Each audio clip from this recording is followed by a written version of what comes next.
All right, welcome to this week's Q&A Thursday. Now, this does come up often, and it comes up often when a market is trending downward or flat, and that is when a seller is asking way too much for the property, and you know that either just because you know the market as you're calling, or you know that because you did some comparables ahead of time. Now, here's a simple script for you guys, and this has worked all the way back to the 90s for me, okay? So it's not brain science. Just get real comfortable with this. Always, always, always sort of put the onus back on the seller and make sure, and I'll explain what that means in a minute, and make sure that they know that the appraisals is not an opinion. Like comps and appraisals, it's not opinion. It's fact out in the marketplace. And you're on their team, and I say to them exactly that. I say, look, I'm on your team. I don't make up the numbers, and you don't make up the numbers. Fortunately or unfortunately, the market makes up the numbers. And I would say to them, hey, I just don't see any comps supporting your price, so I'm super curious. And you know, in an inquisitive way, say, I'm curious, how did you end up pricing that? And if they say anything short of appraisal, and realtors even sketchy because some realtors aren't experienced enough to get to a good appraisal, but if they say anything short of that, then you know for a fact that you've got to have a deeper discussion. And the discussion is sort of like this. In other words, they're probably going to come up with a lame answer if they're grossly overpriced, right? So the comment you can make back is sort of like this in your own words. Yeah, you know, Mr. and Mrs. Seller, the market's sort of sliding down now, and if it's not, you can say it's sort of flat now, whatever the case is.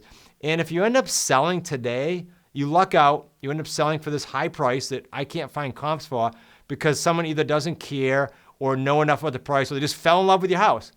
If they're financing it, if they don't have cash, which is a needle in a haystack, they're financing your house, it's going to die. The deal's going to fall apart. They call that a fractured closing. You're gonna have a fractured closing because an appraiser needs solid comps within 6 months of sold properties. Forget what you see in the market and what your neighbor is gonna sell for, it doesn't matter. Solid sold comps. Then what happens is you put your house in agreement. Takes 40, 45 days, maybe 60 nowadays, and the deal dies. You just wasted an entire process, sometimes 45 days to 6 months. Now you're back to square one, and what if the market slid even more by then? Can you see how this conversation with the seller is super important? Or, you say to them, or you do some owner financing with me or someone else, and you give a long enough term to me, and then that'll absorb some of that premium you're trying to get. Because sometimes if there's a premium, you can absorb some if you get the right term. And then you say to them, so I'm basically the only buyer probably willing to overpay for this house. Now, let me tell you guys this as an investor, so you're clear. When you hear this from a seller, please know this. It is very much worth you following up on that deal if they have overpriced it, and you know that, and you had that conversation, and you know the motivation's there. If they overprice it and it's, hey, I forget what Zillow calls it, make me move price or whatever it is.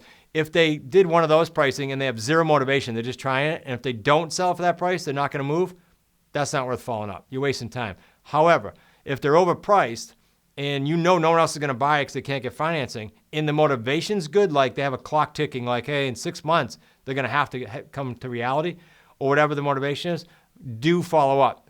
Those are super cool signs for you to do that. These are all signs, by the way, I'll mention this in this same video. These are signs you want to always look for. So for example, I did a call recently for a student. We do that for our associates. And on the call, the gentleman was saying things to me like, I don't care about the repairs. They can take it as it is. The realtors are idiots. He was just, all the flags were going up that said to me, no one's going to buy from this guy. And so I would just treat him nicely, and I put a note in my calendar to check with him in about 60 days. Because in 60 days, he's probably going to burn through every realtor and every buyer that calls him, and now we can have a different conversation. That's what I mean by listen for flags and reasons to call again, follow up, or not. Hope there's some nuggets in there for you. I encourage you to get to one of the events, either QLS Live, you can find that at QLSLive.com, or the Wicked Smart Summit, find that at WickedSmartSummit.com. Hang out with us. Immerse yourself in more of this Q&A, more of this live in the trenches material, because this is what's going to get you to the 3 payday deals worth somewhere between 45 grand and 250 grand. Now, disclosure, that's not a guarantee. That's what we see in our community. Hopefully you'll have the same result. See you soon.